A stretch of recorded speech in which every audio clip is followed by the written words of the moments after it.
On a vu que la distribution binomiale devenait de plus en plus symétrique quand le nombre de pas dans la marche aléatoire augmentait, puis devenait de plus en plus étroite par rapport à la moyenne.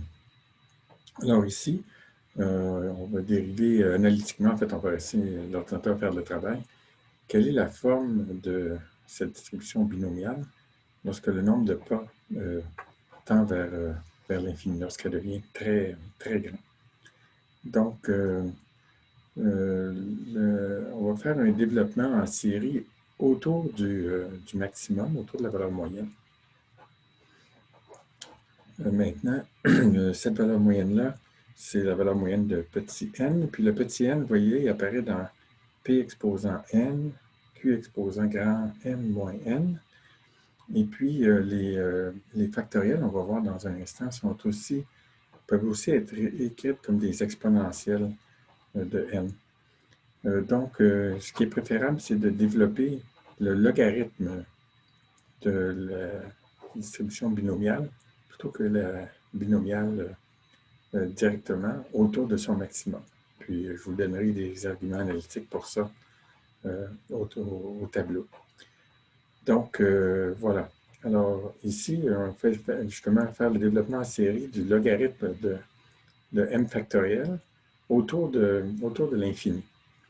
Alors, bon, l'expression a l'air compliquée ici, mais elle se simplifie facilement, vous pourrez vérifier. Donc, si on reprend l'exponentielle du logarithme, voilà, on obtient que m factoriel, approximativement, est égal à la racine de 2pi m fois l'exponentielle de m log n moins m. Alors, pour vérifier la précision de ça, on peut faire un petit tableau ici où on prend une valeur de, par exemple, 1, 2, 3, puis ça, c'est 1 factoriel.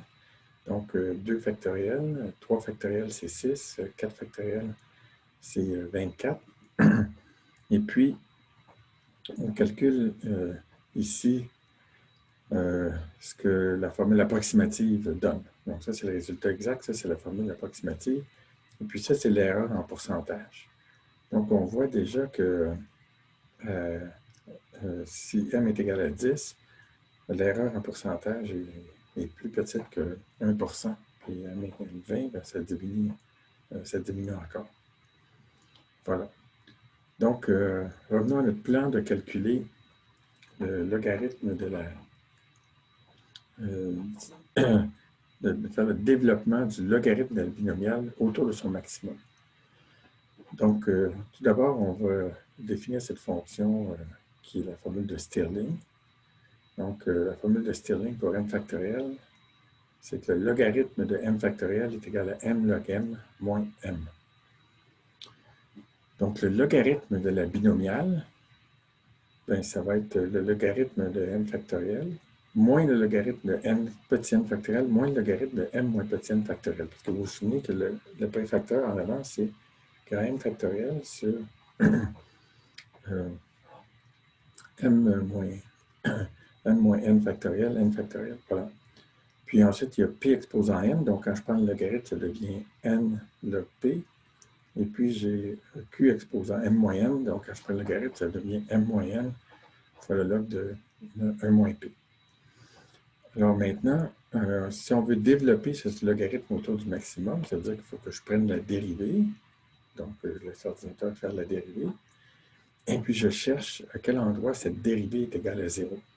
Puis, ce qu'on trouve, c'est que n est égal à mp. Ce qu'on sait déjà pour la binomiale. Donc, la valeur moyenne est égale à mp. Puis, comme on a vu que la distribution devenait symétrique, bien, la valeur moyenne est égale à la valeur la plus probable. Donc, c'est-à-dire celle où la dérivée ou le logarithme de la binomiale est maximum. Maintenant, si on regarde la dérivée seconde, voilà la dérivée seconde, lorsque je l'évalue à la position du maximum, elle est égale à ça. Alors maintenant, si je développe en série jusqu'au deuxième ordre, le logarithme de la binomiale, voilà ce que ça donne. Donc, n moins la valeur moyenne au carré sur ça ici. Puis ça, on va voir que comment est-ce que c'est relié à la variance de la binomiale. Alors, voilà.